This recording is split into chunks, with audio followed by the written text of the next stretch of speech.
Today we're going to talk about intent. Intent is such an interesting word. What's your intention for your life? What's your intention for this day? What's your intention for a month from now? And some of us sometimes don't ask those questions simply because you're just going on your day, doing your normal routine, but it may not be your core values that you're actually making happen.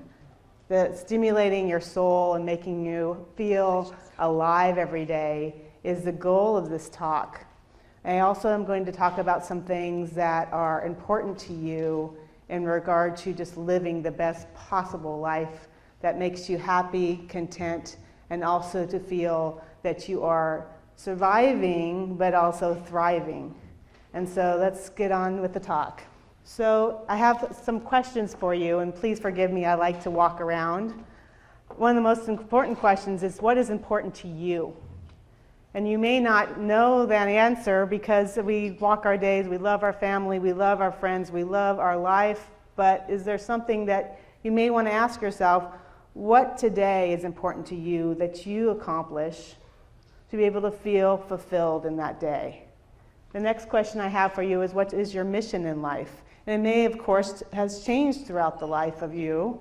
And first you're a child, and then you become a teenager, which is my daughter over there. She's here, and I'm now learning what teenage life is like again. Ultimately, where is your mission in life, and what is it that are your core values, and are you living those core values every day? What contribution do you want to make? You're making it today by being here as part of the community of what we're trying to make sure that there's education, and also for us to be telling everybody in our circles that this is something that we want to fight, and we also want to know that people feel that they understand what we have, and also moving forward, what is the future holds, which I'm excited to hear Dr. Thacker talk about our future.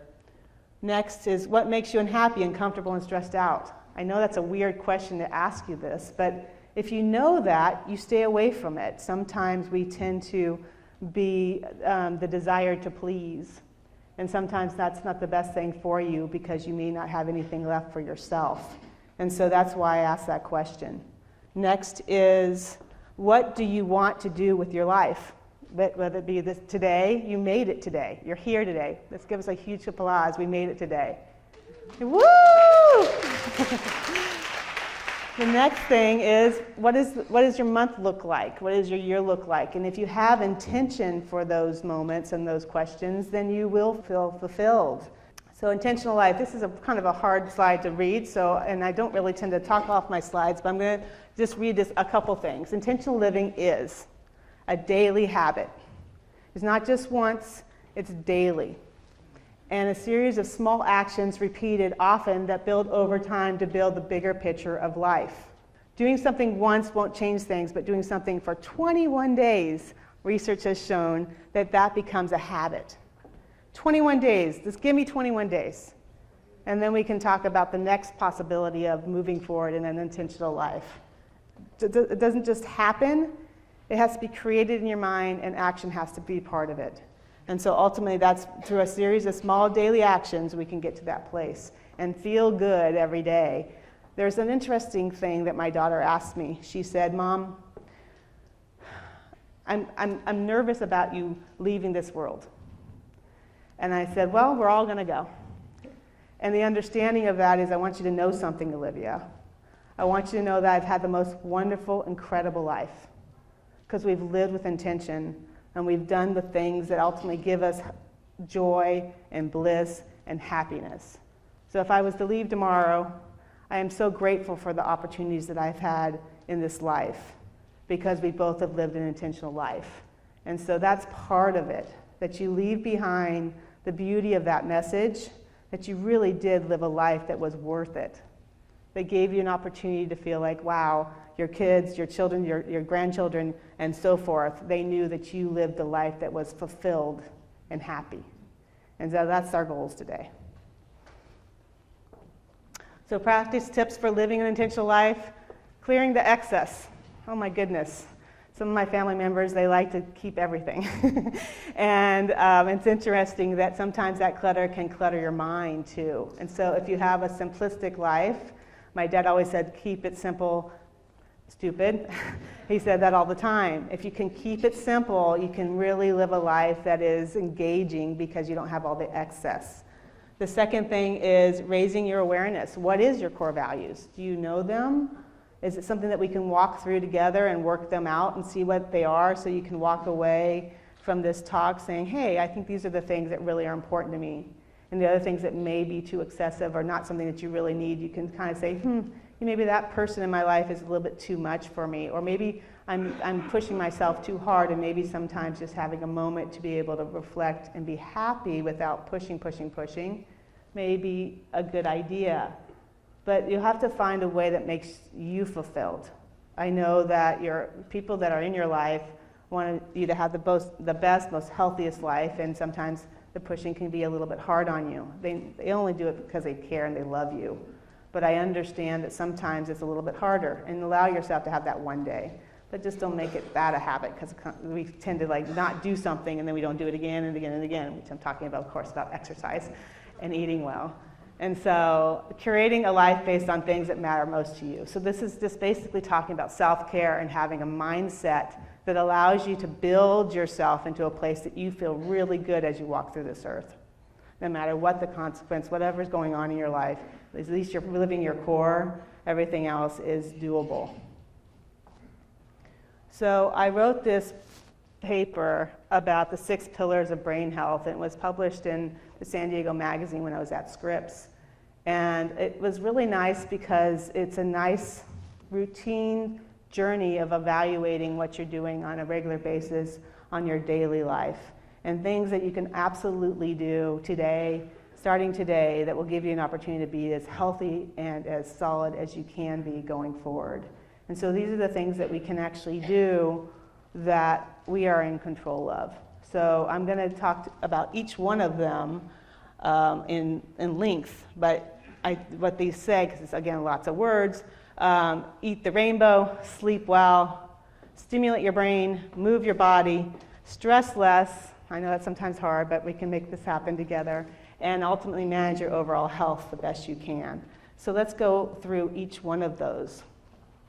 So first we're going to talk about sleeping well. And so sleep, what is sleep?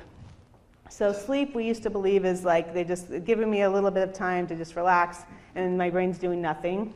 It's at the lowest amount of energy used because it's just allowing me to get better in regard to everything I dealt with in the day and then feel restored the next day. Let's talk about that. So it involves a battle between 2 opposing drives called the circadian rhythm. You may have heard that in my clinic, but if you come to see me, we talk about this, and it's really important to understand it a little bit more. So there's 2 different processes. There's process C and process S, which basically works in concert with each other just to make sure that you are getting both an alert state and also a sleep state. It is controlled by many brain structures that we're still learning quite a bit about, but right now, we've learned so much about the brain. I'm excited to tell you about it, that we've learned over the last 10, 15 years. But we do know that there's certain hormones that are activated during the sleep, which is thyroid, cortisol, prolactin, growth hormone, melatonin, serotonin, epinephrine, and estrogen. You may see that the melatonin that maybe one of your doctors has talked about is helpful for sleep, especially with a certain type of sleep dysfunction you may be experiencing with Parkinson's, and we'll talk a little bit more about that in just a moment. So there's 5 stages of sleep, and each stage is very important. Some people are in one stage longer than the other. You have about all those stages is one cycle, which is 1 hour long, and some people are in one area more than the other. But ultimately, if you have the 5 stages of sleep, at least 3 to 4 to 5 times a night, you will feel restored. And so the idea is, I want to kind of point out a little bit about the deep sleep, kind of hard to get you waking up and you kind of feel drowsy all day long. If somebody wakes you up in the middle of that time of sleep, you may feel like, I can't take naps because I feel so hungover the rest of the day. And it's usually because they're waking you up or you're waking up around that time of sleep. Other times are the light sleep where you kind of just feel like you're just about to fall, and sometimes you jerk, and that's called hypnagogic hallucination. What a word. But ultimately, it's right before you go into the next stage of sleep, and it's normal.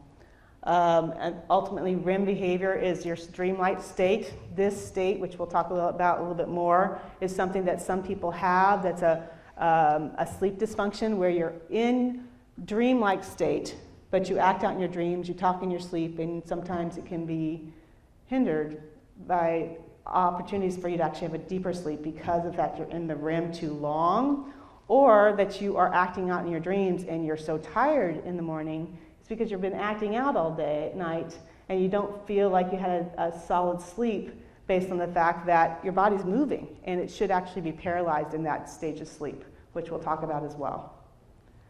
So why your body loves sleep? Well, we all know this. It's great, right? So the idea is, what does it do for you, though? It helps you ultimately relax your muscles in stage 1. REM also gives you an opportunity to understand and consolidate some of your memories, which that's why it's pretty important for you to have REM sleep. You start to, as you go through the first stage, second stage, third stage, fourth stage, is understanding kind of what's happening with your blood pressure and how your muscles are relaxing, and giving you an opportunity to get nice, deep, happy, restorative sleep. So I like this slide. So sleep for energy conservation, question mark. So do we conserve calories by sleeping? No. We thought we did. We thought we were doing all kinds of things when we were sleeping, and we've learned so much about this because your brain is really active. So I love this slide. It's very, very cool.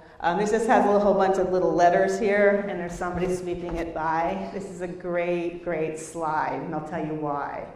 So we know that we have accumulation of something called adenosine and also beta amyloid when we are awake. And so this is our waste products that we have that accumulate in the brain. And so as it accumulates, you get tired and more tired and more tired. And you need to get rid of that. So there's one thing that can you do when you wake up and you're like, oh, I'm so tired. I need my coffee. The most beautiful thing that we figured out is adenosine. If it accumulates, you get tireder and tireder and tireder. It's not the best word, but I have tireder. And then if you use caffeine, it's an adenosine receptor antagonist. What that means is it blocks the adenosine from marrying to its receptor, so you wake up. So it's pretty cool. There's another medication that we have in here that also is an adenosine antagonist that's also actually helpful for Parkinson's. So what do you do when you have this buildup of adenosine and beta amyloid? You may have also heard about beta amyloid being there for Alzheimer's and dementia types. And so that's another thing about sleep, is it helps you restore back to when you wake up, you don't have as much buildup. So if you build up, it may be difficult for you to think well or lay down those new memories if you're not sleeping. That's why I always ask when someone says, I'm really having a lot of short-term memory difficulties. And it came out of the blue. I was doing pretty well, then all of a sudden it became an issue. The first thing I ask them is, how is your sleep? How are you doing in regard to taking care of yourself with your ability to fall asleep? Do you have excessive daytime sleepiness? Do you have moments in time where you don't breathe well? And I always ask the person that sleeps with the person, is that something that you see? Are they snoring? All those things are important to ask the question, because it's not always Parkinson's disease dementia. It may be the way you're living your life. And I'm going to bring that back, is that living in intention and sleeping the best you possibly can improve your quality of life and outcomes.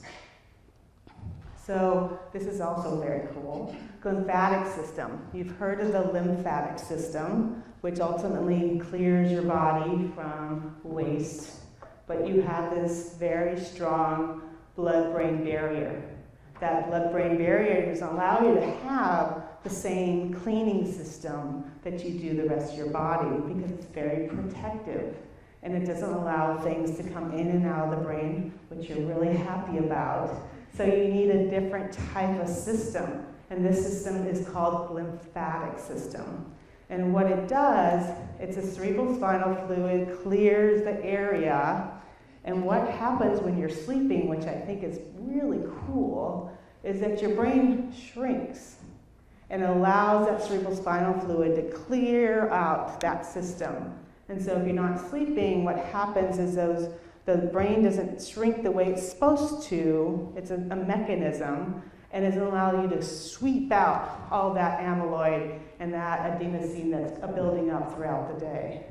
Here's a nice picture, hard to see, but basically your sleep brain compared to your awake brain is very different, which I thought was amazing research.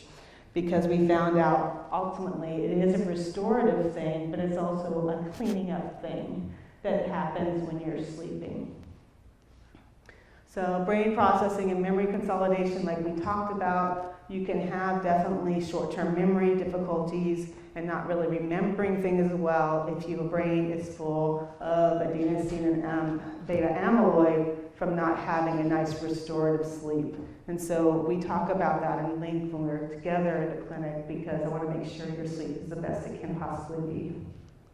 Consequences of sleep deprivation, we may all know this. It can affect your mood, it can affect your organizational skills, you can be a little bit irritable, you can have distractibility, and some other things that can happen with lack of sleep.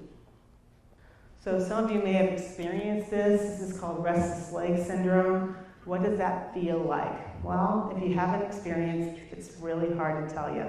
I also have it as well, especially when I watch a movie that's too long. It feels basically like a creepy crawly feeling inside your legs, and sometimes the whole body. Sometimes it's not just the leg, but that's what its coined term is. But you feel almost like this internal restlessness. And as soon as you move those legs or you get up and start walking around, it goes away. That is the classic definition of restless leg syndrome.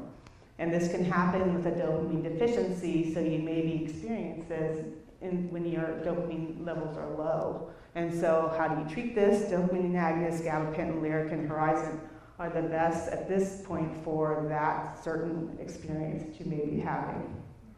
Another one is REM sleep behavior, which we just talked about. REM, rapid eye movement, sleep dysfunction, is something that can occur, and we do believe the reason why this happens much more with people that have Parkinson's is that it is diminished amount of dopamine when you're sleeping, and ultimately you don't have that stimulus of the melatonin to keep you paralyzed and safe in your dreams. And so what happens is you have this ability to act out in your dreams when you shouldn't be. Because again, I've had people jump out of the bed and hit their head and things like that. So we need to make sure if that is something that you're experiencing, please talk to your doctor, because we do want to make sure that you are protected in your dreams because you're very vulnerable. Also, I always say, okay, what does your house look like? Do you have sharp edges around your bed? That's really important to talk about as well. So management of insomnia, there's quite a bit of help for you if you are having insomnia, which we can talk in length for a whole presentation. So again, these slides will be available to you. So good sleep hygiene. Oh, I talk about this in length to everybody that I can absolutely get an ear from. So what is sleep hygiene? What a weird word. It basically means what do you do for yourself, living in intent, to take care of your ability to fall asleep, stay asleep, and feel restored when you wake up in the morning. And so I tend to say, turn bedroom into your sanctuary. In your bedroom or wherever you tend to sleep should be a place that's not over-distracted, has a very fluffy, wonderful bed, and all the things that you deserve to have when you go to sleep, because now you know how important it is. And so you want to make sure there is a very clear understanding that that area is going to be the only place that you sleep. So what do you not do? Try not to bring media into it, because that goes into your dreams and can create an opportunity for you to act out in your dreams. So I tend to say, please, if you can keep the TV out of the room and your phones and all the things that you may be overly stimulated with, because you take those in your dreams, and unfortunately you can act out in your dreams. I tend to say restrict water intake 2 hours prior to bedtime. Again, I know you have to take your medication. I just say sips of water would be best, just because you're going to have an ability for those stretch receptors to be a little bit more prone to you having to go to the bathroom. And so I say, okay, that may be helpful for you so you have a better night's sleep. We also talk about small meals, because when you're ruminating, sometimes that wakes you up too much. So you want to be thoughtful about that too. So usually the bigger meal of the day is in the daytime, in the morning or the afternoon. No clocks in the room, you know what happens. You look at the clock and go, okay, I have 4 hours until I wake up. And then if I get to sleep now, I can actually really get some good sleep. And that just, now you're doing math. So you're going to have a harder time, with this, and you're going to not be able to fall asleep. Avoid caffeine, obviously, and nicotine before bed, because that will wake you up. Again, alcoholic drinks do sometimes give you a nice even flow right before you go to bed, but what happens is there's a rebound effect, and you don't get the full night's sleep that's deep with alcohol before bed. And so, again, if you're laying there longer than 45 minutes, I tend to say, get up, do something, get yourself in a place where you're actually tired, and then lay back down. Next is Pillars of Brain Health is Eat the Rainbow. So during medical school, nutrition wasn't as important. It was important, but we didn't have a good idea of how important it is now. It's you are what you eat. And we had a nutrition lecture that was an elective. And now we have, I wish I could go back now. There's so much functional medicine out there saying, hey, what you put in your body and what your body actually deals with in regard to metabolizing and taking care of yourself is very, very key to how you're going to feel every day. So here's another example of living with intent that is very doable. Again, this will be available to you. This is Eating the Rainbow. As you can tell, the more colorful plate you have, the better off you're going to be. If it's all gray and browns, I guarantee that you're going to not feel as good unless you have something that's colorful and right off, off the garden. Okay, very, very important for you to know that. There's a couple diets that we can actually make sure you have. I just want to make sure I get through the rest of the slides. Stress less. Whew. And the world we have today, I know that's not kind of hard to hear, but if we can find a way to diminish the stress, decrease the anxiety, find a way to have a little bit of boost of energy and happiness, we all can kind of use that. If we can put it in a bottle, we'd all use it, right? And so let's see how we can kind of consider this. So I'm not going to go through all the slides. Again, these will be available to you, but we talk about the two different sides of the brain and how important it is to understand both of them and what makes you happy. What are you? Are you an analytical person? Are you more of an artistic person? Do you have the mixed bag, which is great, where you're using both sides? It's good to know and understand that when you actually talk about mood, because one thing's going to make somebody happy, but the other person will have a completely different experience. And so that's why we have to make sure we treat you as individuals, and we talk about the fingerprint model of helping your mood if you're having some difficulties.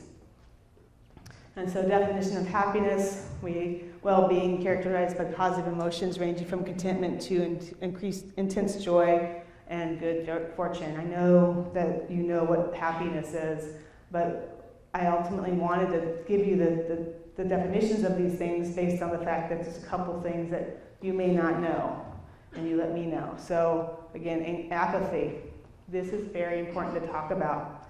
Apathy is very common with people that have Parkinson's disease.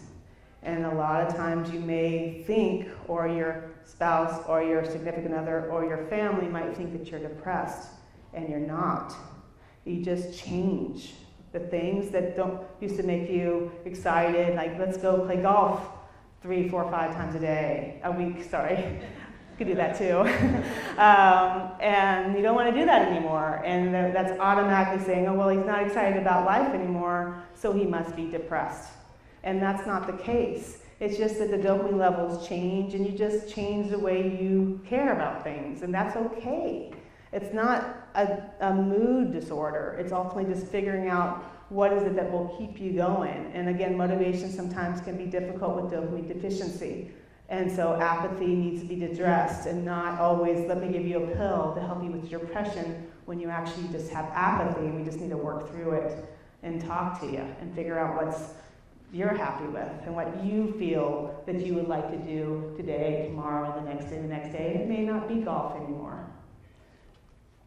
Anxiety, phobias are sometimes things that you are scared of, whether it be you don't want to leave your house because you're afraid of the world, which is called agoraphobia.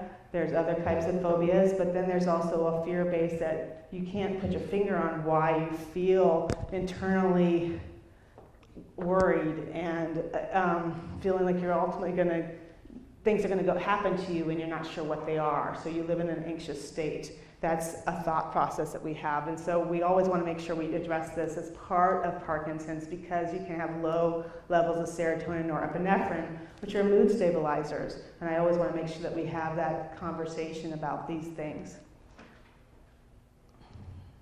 Depression. There's actually a DSM-4. It's a pamphlet that we can have for you. You can check the boxes and say, okay, where are we? Because sometimes it may be the fact that it's not a depression where you're crying, but you feel just kind of, and that's a question we have to have. That's why you have to tease out the differences between depression and apathy. This is really important for me to talk about, because every time I do a talk, I have at least 2 people come up and go, this is me. And I don't want to miss this, because if there's 2 of you out there, I want to help you. And so the idea is that you may have had you're looking at a Hallmark commercial, and before you used to be able to watch it, oh, that's so sweet, or oh, that made me a little sad, but you don't cry or laugh really loud from it. And so you start to have mood incongruency, meaning that you have something that makes you trigger a little bit of your heartstrings being pulled, but you're crying a lot. And you're like, wait a minute, this is not right. And then automatically people think, oh, you're depressed, let me give you medication for it. That is different from what pseudobulbar affect is. Pseudo means without congruency, like you don't feel that sad, but you express yourself that you're sad. And so it's a miscommunication between something called the limbic system, which is your emotional standpoint, the place of the brain, and the dopamine levels and the basal ganglia. Sometimes it can be from a stroke or multiple sclerosis, Parkinson's disease, traumatic brain injuries. And so you have to make sure you ask that question. Are you really sad, or is this something that we need to talk about more? No, I don't know why. I just can't seem to stop crying. And so how do you treat it? It's totally different than giving you something for mood. It is something that's cough syrup. Dextromethorphan is the active ingredient in cough syrup. Whoever figured that out was pretty incredible, because you take it and you don't have that symptoms anymore, and you can get out in life and feel great. And so what an incredible opportunity if that's something that's happening to you. So there's multiple theories about depression and recovery. Again, I only have a couple minutes. Serotonin, norepinephrine, and dopamine all play a role in mood, and it's important to understand if you're having a little bit more of this, or a little bit more of that, or more of this, then you may have a little bit of overly stimulus, and we have to talk about that and help you with your stabilization of your neurotransmitters. We'll go a little bit more. There's some foods that can get you happy, interesting enough, and again, walking, exercise, smiling, automatically you feel better. So it's great. You use less muscles in your mouth, in your face, which is interesting. I did a paper on that in undergrad. I don't know why I chose to do what does it feel like and how many muscles do you use in your face when you smile compared to when you frown. It's kind of impressive. Maybe not exciting to you, but it was to me. Serotonin levels, again, what you can use for foods. Medication management of mood disorders. I wish I had 3 hours with you, but I just want to make sure that you're aware of these and you have these in your packet. What you can do, and ultimately with serotonin reuptake inhibitors, some of you have heard of Prozac or Zoloft or Lexapro or Celexa. Those are all serotonin reuptake inhibitors. What they do is they block your ability to uptake your serotonin so you have it available to you when you need it.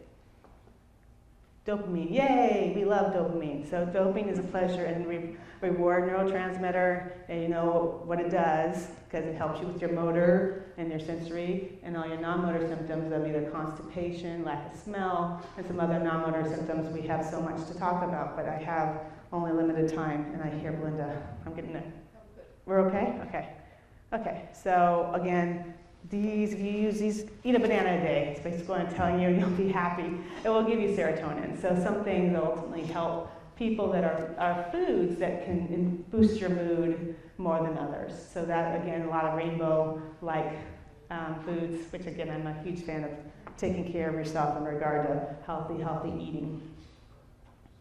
So effects on chronic stress on your brain. I've talked about this a lot with my brain injury patients in regard to what happens when you have a degree of stress and chronic stress, and what ultimately is happening is if you have an increase in cortisol, your body goes into a pro-inflammatory state. And ultimately when that happens, you can have a whole bunch of different things happen to you, whether that be migraines that I treat, or increase in your symptoms with Parkinson's, or if you have a stroke, more weakness if it's one side.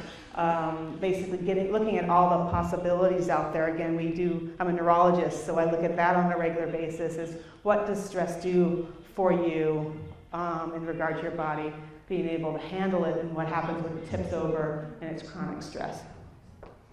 So effective ways to decrease stress: exercise. I understand sometimes, some days you just don't want to go get out there, but I promise once you finally get your shoes on, or if you're doing chair exercises and you start moving your body, you always feel better. And so that's part of that. And again, all these other things that are great that ultimately allow you to live with intent. And so cognitive behavioral therapy is also great. You need a therapist, you need a therapist, you need a therapist. All of us need someone that we can talk to that maybe is not part of your family's life. And so the beauty of it is things are changing, especially at Hoag, where we have so many more opportunities for people that have insurance or don't have insurance to help you through your life in regard to having therapy and have somebody to talk to that may not be your family. Some things you just want to talk to somebody that is not attached to you. It helps because it's an objective way of helping you through life. I'm a huge fan. A Life, a Year of Daily Gratitude. We started an opportunity where we put a little piece of paper and put it in a jar. Anything that happens to you in your day, every day or maybe once a week, and at the end of the year, we read them all. Because you know how fast our lives go. 365 days and all of a sudden it's 2024. And it kind of slows you down a little bit. It goes, I remember that day. That was an awesome day. And it gives you an opportunity to know that you can slow down life a little bit and say, okay, on New Year's Eve, what happened in my life? And be grateful for it. So it's a nice reminder. So stimulate your brain. Okay, I'm going to talk about empowering your mind in every way possible, but you've got to like it. So we talk about brain games and how important that is to actually push your brain to a place where, especially if you're not working anymore, having a routine thing that ultimately will stimulate new neurons.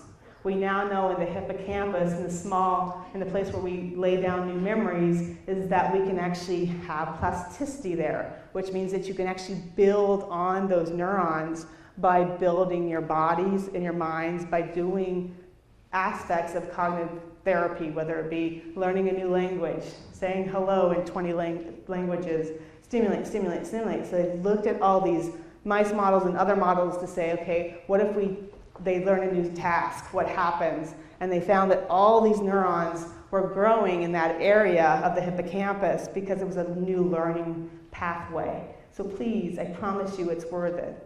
Every day, learn something new, do a crossword puzzle, read out loud because you're hearing it, you're seeing it, you're thinking it.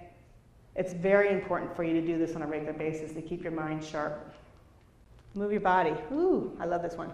Okay, so it reduces motor symptoms, improves bradykinesia, which is the slowness of movements, helps you with postural stability so you're safe as you walk, improves heart, lung capacity, endurance, gauges stability, cognitive function, and quality of life. So why wouldn't you want to do it? Right? It's amazing how much it can change you if you're exercising on a regular basis. So physical activity can can basically help with neurogenesis, to basically build that brain, make more neurons, increase cerebral blood flow. More blood flow to your brain means more oxygen to your brain, which ultimately helps you keep away from oxidative stress, fat reduction, and decreases inflammation.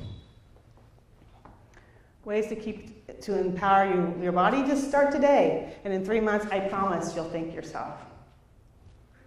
So this is a great slide. Basically did this amazing evaluation of 10 days before and after, and what was happening to your brain when you went for a walk or you went for a run. And the amount of blood flow that was there was incredible. Look at the difference between this brain and that brain. Basically all the colors showing you that it's hyperactive and happy. Inflammation is down.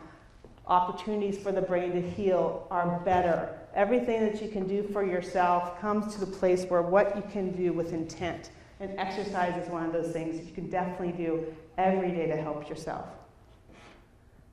And again, it lowers your dementia rate as well. And again, there's some daily exercises you can do. And then we're going to talk about overall brain health. Ultimately, we know that if your brain is good and your blood pressure is okay and your pulse is good and you're managing if you have diabetes and you're doing all the things so everything is nice, even flow, we know that Parkinson's is better. There's no question in my mind. That's why when somebody says, my gosh, doctors, my symptoms are so much worse today. I woke up and they're worse. I have more tremor, more stiffness, more slowness. It doesn't happen that way. This is a very, very slow disease.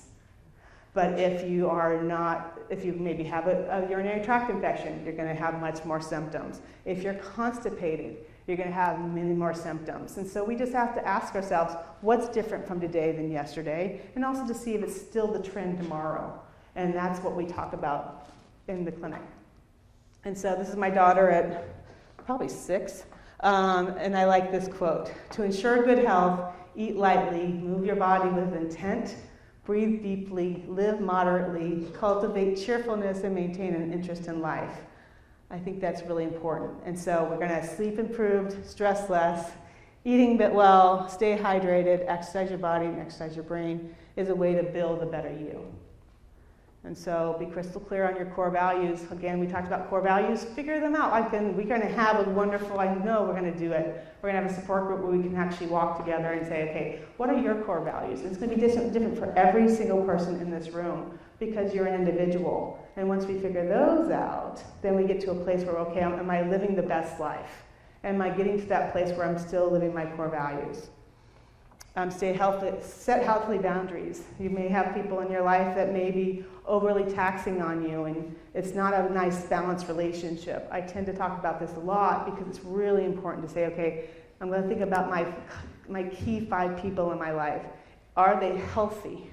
Are they good to be around? And are they the people that we want to actually spend our time with? Or are we just giving a desire to please? And so super important for us to ask those questions. Establish non-negotiables. I have a non-negotiable. I must pick my daughter up from school at least one day a week because, again, that is my non-negotiable. And so if you have non-negotiables and you stick to that, you always are fulfilled because you're not giving it all away and keeping your cup nice and full.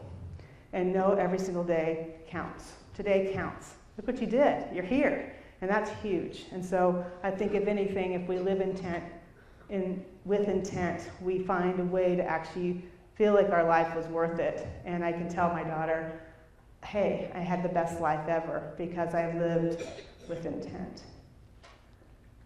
The secret of change is to focus all of your energy not on fighting the old, but on building the new. Thank you so much.